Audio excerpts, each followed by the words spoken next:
Figure out the scoring and what kind of robot that we want. So we knew we wanted to be able to be a very strong high goal robot and shoot at least 4 to 5 shots, and then we actually exceeded our goal in the end by being able to do more like 7 in a good match. And when did you start your deliberation in your development? Like day 3 or 4. 2 actually. Yeah. So right after you go to kickoff? So we went to kickoff. We spent all day kickoff figuring out what kind of design we want. Everyone went home, did research, and when we came back, we started discussing the different design options. So one of our ideas was to have an arm that had the intake and shooter combined.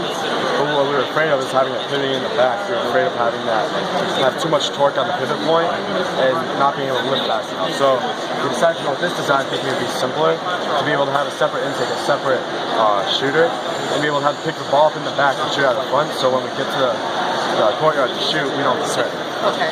So these guys got that one thing we wanted to design for to be able to go on the blow bar. So we figured out. Let's move over here so you can show us. We figured out that 14 inches is like the best way to get when you're going on the angle up to it, that you'll get under it. So even though it's like 15 inches high or 16 inches high, if you're under 14 inches, then you could be going a decent speed and still get under it. And so that's why we had a constraint that we want to put everything under that time. Everything has to kind of move back underneath it. So the shooter has to move back down all the way down to be able to fit under the low bar. So this has to move down to go under the low bar. Every system on the robot is padded. So if you look over here, we have a CAD drawing of our shooter. Who does your CAD? Both of us do. Very good. Yes. So he drew the shooter, and then I worked on the intake design. And then who manufactures for you? We have almost our robot is almost all student built. These plates for the shooter were sent out to EBM Fabs in Connecticut. They donated materials and donated machining done to the team. So we had a gear that started out but the rest of the machine was done by students. And then we have a 3D printer in our school, so all of the rollers on our intake is 3D printed, and then also spacers and our shooter are also 3D printed.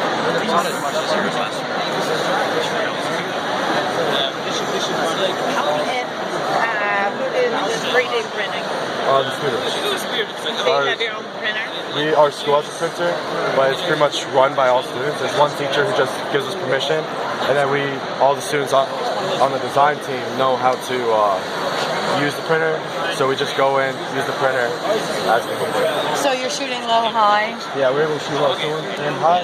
And you chose not to scale? You chose not to scale? We worked on a climber, but that ended up not falling through. Because that wasn't our highest priority. Okay. Our highest priority was to be able to have a very rugged and tough robot that was able to play the rest of the game very strongly. So we're actually able to, our intake has multiple purposes. So our intake comes out to a level area so we can go pick up a ball. And then we have, everything is run off of this one shaft. Yeah. So we're able to pick up a ball from the front and sides. And there's a lot of robots that have a similar design, but what we saw is once the ball was coming to the middle, if they were driving around, the ball was going off to the side. So we opted to go and pick the ball up above so right as we have it in, instead of wasting time having the ball on the ground, we get it off the ground as quick as possible and into the shooter. And then because our shooter pivots, we make sure our low goal shot is very strong so we can be able to have a consistent shot and not have to push it all the way in. So we would pretty much take our shooter and put it straight up and down and just shoot right into the low goal.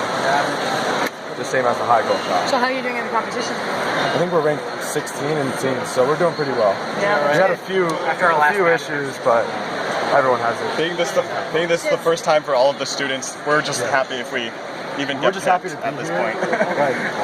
Seeing the competition. So is this your first time here at World? Ever since our rookie year. Our team went rookie year, so everyone on the team, we're 10 years old or 9 or 10 years old.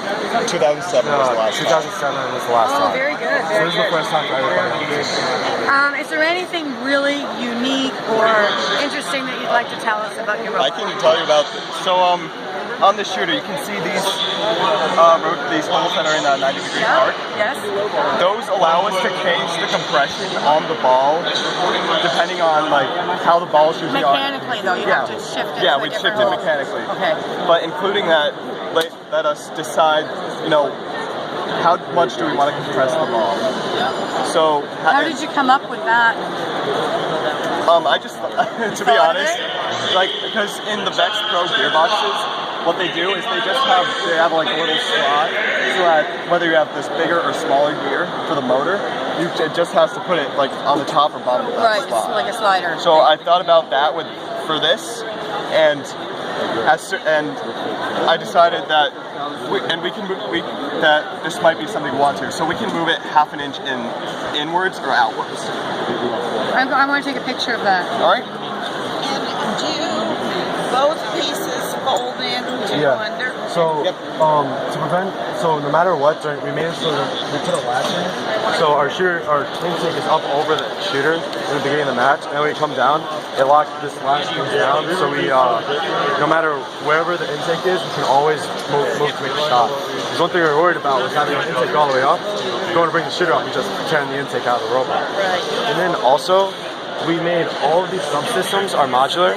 So for the intake, it's 6 bolts, and we take the entire intake system, pivot and everything out of the robot. And then the shooter is only 4 bolts, and we can take the entire shooter, pivot and everything out of the robot, and go straight to a drivetrain.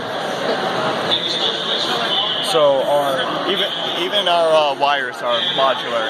They all have quick disconnects on them, so that if we need to change a motor or something, just disconnect that motor, take it out, put a new one right back in.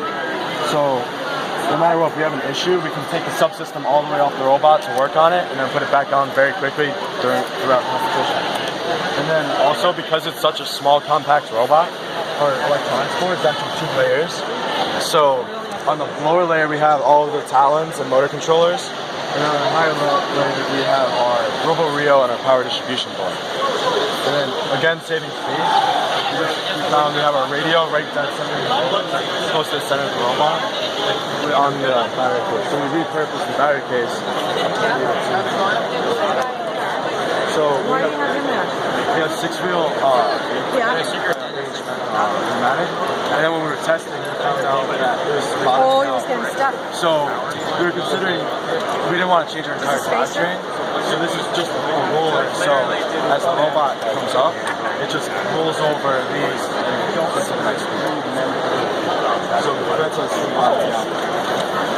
instead of adding more weight of having chain and belts going to new wheels, we just put It does the trick really good. It's really good. Also, we have a skid plate going throughout the whole bottom of the robot to prevent any obstacles from coming up into the wheel.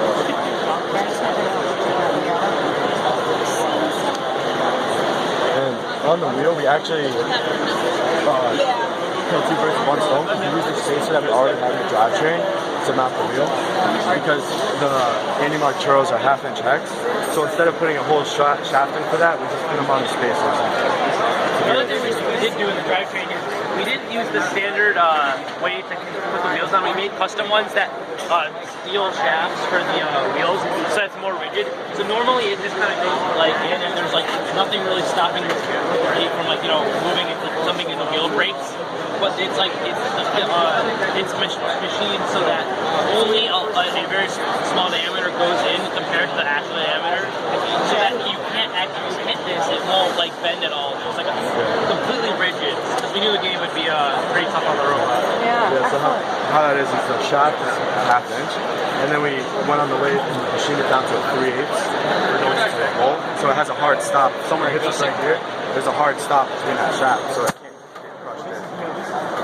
I get a little satisfaction. Well, good luck. Thank you very much for talking to us. Good day. Bye, guys. Nice meeting you. Bye, everybody. Bye-bye. Thank you.